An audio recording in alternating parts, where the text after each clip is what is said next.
Basaba nange mwebale nnyo okukwata ku bulamu bw'omuntu bwonna. That is holistic teaching and development. Nolwekyo mwebale nnyo, mwebalire ddala, Mukama abatuweere nnyo omukisa.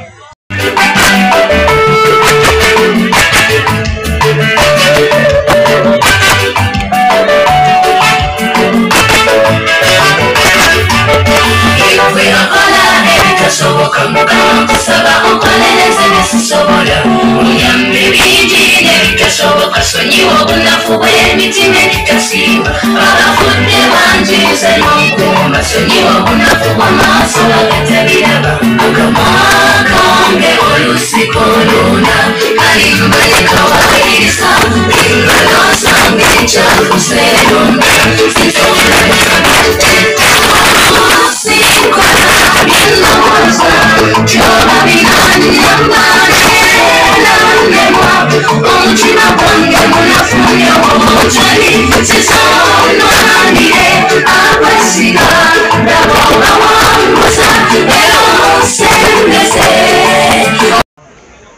Atwala ekitundu kino ekyekigombya awali essomero lino kyemwateeka wakati waffe aba wano mu Kigombya kubanga naye ndi mutuuze.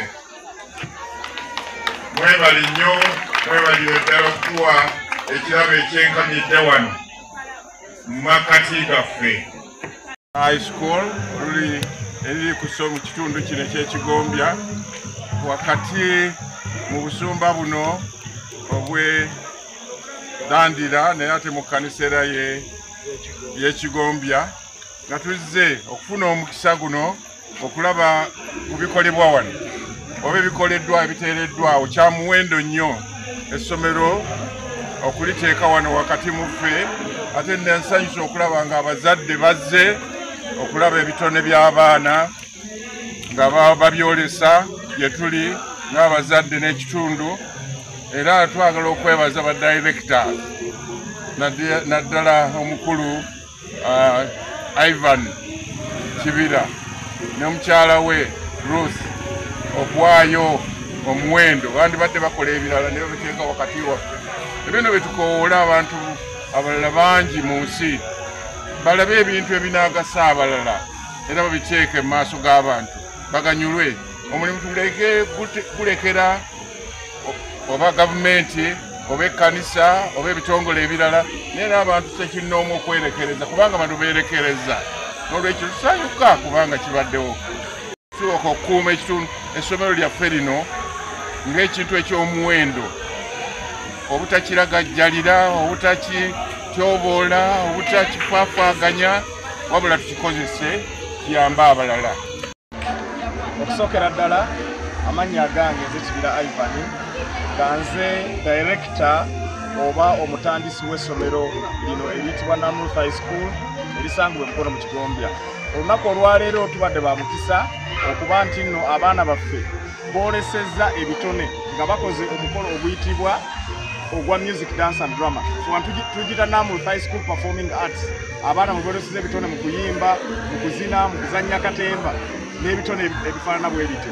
Tubadde ba mukisa tukyaziza Bishop Emeritus Elias Afuzinda ng'abadde wano omukolo okuguweesa ekitiibwa ng'atusabidde n'atuwa omukisa. Bwetyo olunaku lutambudde. Abantu balowooza nti okusoma kitegeeza genda mu kibiina kwokka, naye ffe ng'aba educators oba abasomesa abatendeke tukimanyi nti bwe tuba tutendeka ebintu bisatu.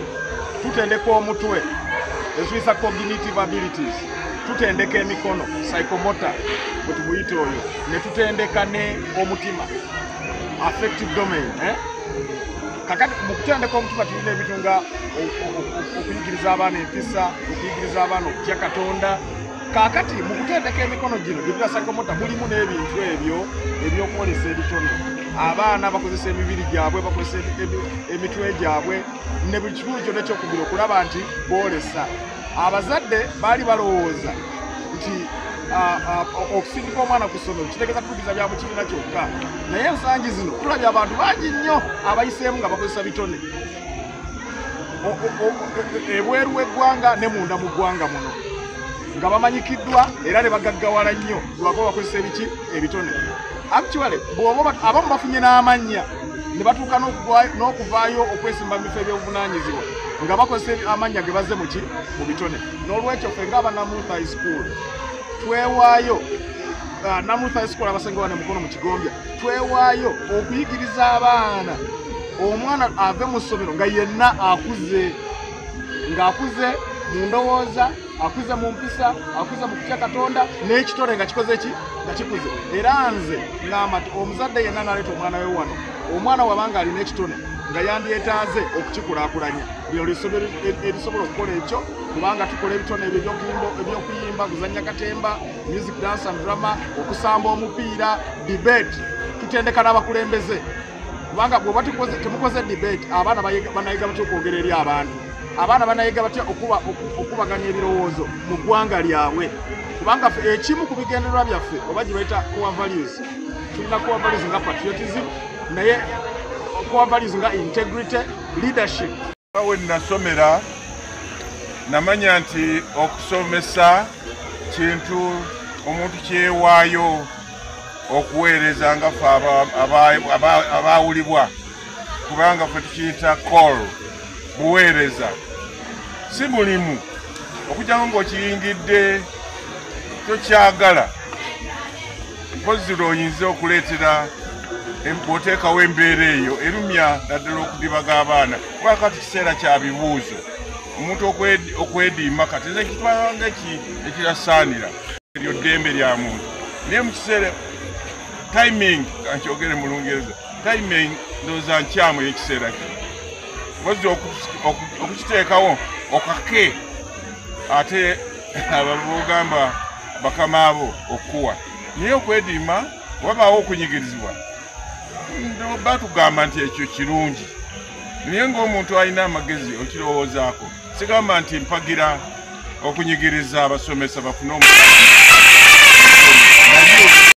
naye n'abo abateekwa okusasula oba okulabirira abasomesa mu mbeera zaabwe bakikole mu bwenkanya.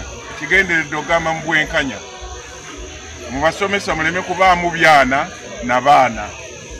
Bwe mbadde ndowooza ku nsonga eyo. Abaana okubaganya ebirowoozo through debate, naye nga ndowooza beetaaga okugaziya ebirowoozo byabwe n'okulaba ensi gyetambulira. Ate abazadde abo bwe bagira ne bagenda bawagira emipiira, ne bagenda bawagira konsati, ne bawagira n'abayimbi, abayimbi abo ne babawa ssente, naye bava eno wansi. Nze ate era ndowooza nti abantu bano abatandika amasomero noera n'okugalabirira n'abasomesa bantu bakulu mature, okulaba nti babalansinga oba bageraageranya kiki ekyokukola mu kiseera ki. Twetaaga ndowooza okufuna ate mindset. Si baana bamasomero bokka naye n'abavubuka bonna obubi kikyamu, kuba nze ndowooza oba ottattanya naddala ng'ogenderedde kubakozesa bukozesa, ottattana emirembe oba mulembe oguliddawo. Tuteekwa okugenderera hospitality, aba ebiseera ebijja tubitegese tutya. Abaana bano tubawe kye beetaaga babeere abatuuze ab'omugaso, so si kubanyuunyuuta oba kunyuunyuuta exploitation, naye tubakozese ebituufu ate tuleme batwalanga ebyokukozesebwa ebisasiro. Nze bwe ndowooza bwe dance and drama tubisoosowaza ku mwanju. Tulina ennyimba nnyingi ez'amakulu eziyiyizibbwa wano, kwaya yaffe n'eziyimba, okugeza oluyimba nga muzaawula ngoma, oluyimba muzaawula ngoma, oluyimba olwo lwalanga emikolo gya Ssaabasajja Kabaka egy'amatika egya myaka 30 nga amakulu agalulimu nti Ssaabasajja Kabaka Muwenda Mutebi ye yazaawula engoma eyali ezaaye kubanga mujjukira ebyaliwo mu 1966 nga waliwo okutabukatabuka wakati wa gavumenti eya wakati eryakulemberwa omwami Obote ne Ssekabaka Muteesa nti obwakabaka bwawerebwa. Kakati mu kulwana okungi ennyo Ssaabasajja Kabaka mu kiseera kye yali Ssaabataka yeenyigira mu lutalo olwaleeta gavumenti eriko n'ekigendererwa ekyokuzza engoma y'abajjajjaabe oba Namulondo. Kale n'olwekyo tetugamba nti oyo muzaawula ngoma ye makulu ag'oluyimba olwo. Tulina ennyimba nyingi nnyo ez'eddiini, ennyimba nyingi nnyo ezibuulirira abaana abawala, ezibuulirira abaana abalenzi, nga zonna tuzikola ono mu Nambuuth High School. Abaana baffe aba senior 4 ne senior 6 mu nteekateeka eno ey'okwolesa ebitundu kuno twabajjeemu kubanga ebaddewo mu kiseera nga bagenda mu bibuuzo. Era tubateeseteese bulungi nnyo essomero lino ekirisitudde mu kaseera akatono kwe kuba nti tusomesa abaana ne bayitamu mu byamagezi. Omu ku baana baffe Muhindo Peter abaasookera ddala mu ssomero lino yakola bulungi nnyo nga yakola biology, chemistry ne mathematics n'afuna obubonero 17 era nga wenjogerera ali mu Mbarara University of Science and Technology ng'akola Bachelor of Medicine and Bachelor of Surgery ku government sponsorship. N'olwekyo ekikulaga nti mu by'okusomesa nabyo tubifaako nnyo. Naye nga bwe tumala okuba nga abaana bano baliza okukola ebibuuzo nga bagenda mu kaseera kano tubawa amagezi nti omwana waabazzeeyo waka mu luwummula weekuumira awaka. Ensangi zino bannabyabufuzi baagala nnyo okukozesa abavubuka babatomeze bo okutuukiriza ebigendererwa byabwe. Naye omuvubuka ojja kuvaayo ogambe nti nze kaŋŋende neeteeke mu butaala bagende bakukwate osibiddwa. Bano bo bajja kusigala batambuza emirimu gyabwe naye ate gojja kusigala nga oli mu kkomera. Kale n'olwekyo amagezi gempa abaana baffe nti bwe muba muzzeeyo ebiseera bino ebya kampeyini mwekuumira awaka wammwe. Sikuganya kugenda kulonda ate sigambe tulonda gundi oba gundi londa yonna gwokola ki gw'oyagala, naye muleme okwenyigira mu bikolwa ebimenya amateeka, muleme okwenyigira mu nsindikagano, musigale awaka mukuume emirembe.